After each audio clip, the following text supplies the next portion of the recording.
ഇനി നമ്മള് ഇങ്ങനെ കുറേ ഈ DIYs ഒക്കെ കാണും. പിന്നെ കിച്ചണിന്നുള്ള കുറേ സാധനങ്ങൾ. ടൊമാറ്റോ നമ്മള് ടാൻ മാറ്റാൻ നമ്മള് കേട് യൂസ് ചെയ്യും. You should tell us ഇരട്ടി what is effective. ഇരട്ടി മധുരം. അതെ. അല്ല ഇങ്ങനെ കുറേ സാധനങ്ങള് നമ്മള് ഇങ്ങനെ കാണും.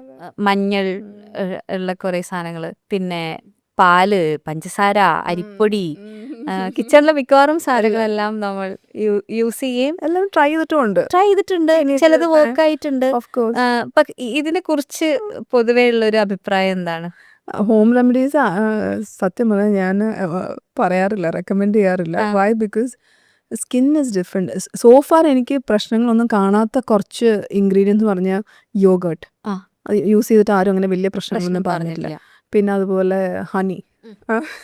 അത് സോ ഫ്യൂ കാര്യങ്ങളൊക്കെ അവർ ഹാർംലെസ് ആണ്. ഹാംലെസ് ആയിട്ടുള്ളതൊന്നും എനിക്ക് വലിയ പ്രശ്നങ്ങളൊന്നും ഇതുവരെ ഞാൻ കൂടുതലും നമ്മൾ കാണുന്നത് പ്രശ്നങ്ങൾ വരുമ്പോഴാണല്ലോ പേഷ്യൻസ് നമ്മുടെ അടുത്ത് വരുന്നത്. അപ്പോഴാണ് നമ്മൾ ഈ ഏതൊക്കെ ഹോം റെമഡീസ് ആണ് പ്രശ്നം ഉണ്ടാക്കുന്നതെന്ന് നമുക്ക് മനസ്സിലാവുന്നത് അപ്പോഴാണ് അവർ വന്ന് പറയുമ്പോൾ. അല്ലാത്തതൊന്നും അവർ പറയത്തില്ലല്ലോ. So baking soda, baking soda, pigmentation, armpits. So many patients, എത്ര patients. Paste, toothpaste for acne. Acne കുഴപ്പമില്ല, ബേൺസിൽ ടൂത്ത് പേസ്റ്റ് അപ്ലൈ ചെയ്തിട്ട് വന്നു കഴിഞ്ഞാൽ ബേൺസിൻ്റെ അത് ക്ലീൻ ചെയ്യാൻ പോലും പറ്റില്ല. Burn is like a wet surface അല്ലേ നമ്മളെ സ്കിന്ന്.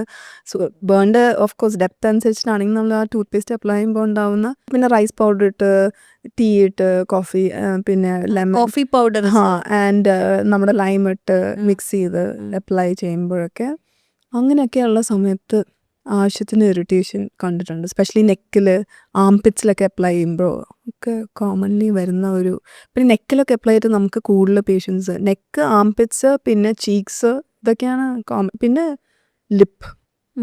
ലിപ്പ് ലൈറ്റർ ആവാൻ വേണ്ടി കുറേ ഉപയോഗിച്ച് കഴിയുമ്പോഴത്തേനും കുറച്ച് പീലിങ്ങും പിന്നെ റെഡ്നെസ്സും സ്വെല്ലിങ്ങും ഒക്കെ ആയിട്ട് വരുന്ന ഇഷ്ടംമാതിരി പേഷ്യൻസ്. സോ ബേസിക്കലി ഇത് കോൺടാക്ട് ഡെർമറ്റൈറ്റിസ് ആണ്. എന്ന് വെച്ച് കഴിഞ്ഞാൽ ഒരു ഇറിറ്റേറ്റിംഗ് സാധനം നമ്മുടെ സ്കിന്നിൽ ടച്ച് ചെയ്യുമ്പോൾ ഉണ്ടാകുന്ന റെഡ്നെസ്സും ഇതൊക്കെയാണ്. So it's more like A contact dermatitis. അപ്പോൾ ചിലപ്പോൾ അത് ആ ഇൻഡിവിജ്വലിന് മാത്രമായിരിക്കാം, വേറെ ഇൻഡിവിജ്വൽസിന് അത് ചെയ്യുമ്പോൾ പ്രശ്നം ഉണ്ടാവില്ലായിരിക്കാം. ബട്ട് അഗൈൻ ഇതൊക്കെ ഓരോരുത്തരുടെ ജെനറ്റിക്സും അവരുടെ സ്കിന്നിൻ്റെ ടോളറബിലിറ്റി ഒക്കെ നോക്കിയിട്ടാണ് ഈ സംഭവങ്ങളൊക്കെ. പക്ഷെ ഭയങ്കര റാമ്പൻറ്റോ ഇപ്പോഴും യൂസ് ചെയ്യുന്ന ഇഷ്ടംമാതിരി പേരുണ്ട്, ഇൻക്ലൂഡിങ് അസ് അല്ലേ. നമ്മളിടയ്ക്ക് കാണുമ്പോൾ ഇതൊക്കെ ട്രൈ ഞാൻ ഈ ഇരട്ടി മധുരം ടൊമാറ്റോസ് ട്രൈ ഇരട്ടി മധുരം പിന്നെ കേർഡ് എൻ്റെ ഒരു യൂഷ്വൽ പരിപാടിയാണ്.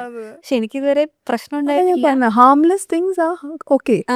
സോ അതാണ് നമ്മൾ പറയുന്നത്. ഇപ്പോൾ ഈ പറഞ്ഞ പോലെ യോഗർട്ടും ഹണിയും ഈ പറഞ്ഞ ടൊമാറ്റോസ് ഒക്കെ ഇട്ടിട്ടൊന്നും ആർക്കും ഇതുവരെ അങ്ങനെ പ്രശ്നങ്ങളൊന്നും പേഷ്യൻസ് പറഞ്ഞിട്ടില്ല. പ്രശ്നം ഉണ്ടാകുമ്പോൾ നമ്മൾ അറിയുന്നുള്ളൂ ഇതൊക്കെയാണ് പ്രശ്നങ്ങൾ.